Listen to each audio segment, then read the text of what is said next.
প্রিয় দর্শক, আসসালামু আলাইকুম। কোটা আন্দোলন নিয়ে ষড়যন্ত্রে তারেক রহমান বললেন ওবায়দুল কাদের। লন্ডনে থাকা বিএনপির ভারপ্রাপ্ত চেয়ারম্যান তারেক রহমান কোটা সংস্কার আন্দোলন নিয়ে ষড়যন্ত্র করছেন বলে অভিযোগ করেছেন আওয়ামী লীগের সাধারণ সম্পাদক ওবায়দুল কাদের। মঙ্গলবার 16 জুলাই দুপুরে দলের শীর্ষ নেতৃবৃন্দ এবং সহযোগী সংগঠনের সভাপতি ও সাধারণ সম্পাদকদের নিয়ে এক বৈঠক শেষে সাংবাদিকদের সঙ্গে একথা বলেন তিনি। প্রধানমন্ত্রী শেখ হাসিনার বক্তব্য বিকৃত করা হচ্ছে জানিয়ে কাদের বলেন, বিএনপি ও জামাত পাশাপাশি তাদের সমমাননা দলও জড়িত। প্রধানমন্ত্রী কোটা আন্দোলনের কাউকে উদ্দেশ্য করে রাজাকার বলেননি।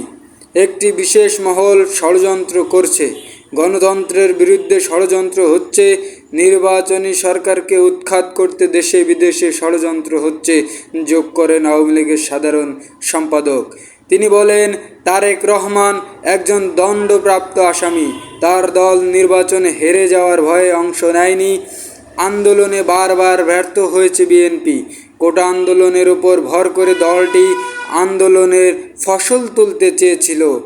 তারেক রহমান কোটা সংস্কার আন্দোলনের নেতৃত্ব দিয়েছেন জানিয়ে কাদের বলেন, অরাজনৈতিক আন্দোলনকে সমর্থন দিয়ে রাজনৈতিক আন্দোলনের রূপ দেওয়া ষড়যন্ত্র ছাড়া আর কিছুই নয়। দেশ জুড়ে চলমান আন্দোলনকে কোটা সংস্কারের নামে সরকার বিরোধী আন্দোলন মন্তব্য করে আওয়ামী লীগ নেতা ওবায়দুল কাদের অভিযোগ করেন, বিএনপি ও জামাত সোশ্যাল মিডিয়ার পেজ থেকে নাশকতার পরিকল্পনা করছে। গতকালও বিনা উস্কানিতে ঢাকা বিশ্ববিদ্যালয়ে ছাত্রলীগ সহ সাধারণ শিক্ষার্থীদের উপর হামলা চালানো হয়েছে। ছাত্রলীগের উপর দোষ চাপানো একটা ফ্যাশনে পরিণত হয়েছে। গতকাল আমাদের 500 কর্মী আহত হয়েছেন বলে জানিয়েছেন ওবায়দুল কাদের। ওবায়দুল কাদের আরও বলেন, যুক্তরাষ্ট্রের মুখপাত্র ম্যাথিউ মিলার যা বলেছেন তার নিন্দা জানানোর ভাষা আমাদের নেই। অন্যদের নিয়ে কথা বলার আগে নিজেদের চেহারা আয়নায় দেখা উচিত। কোটার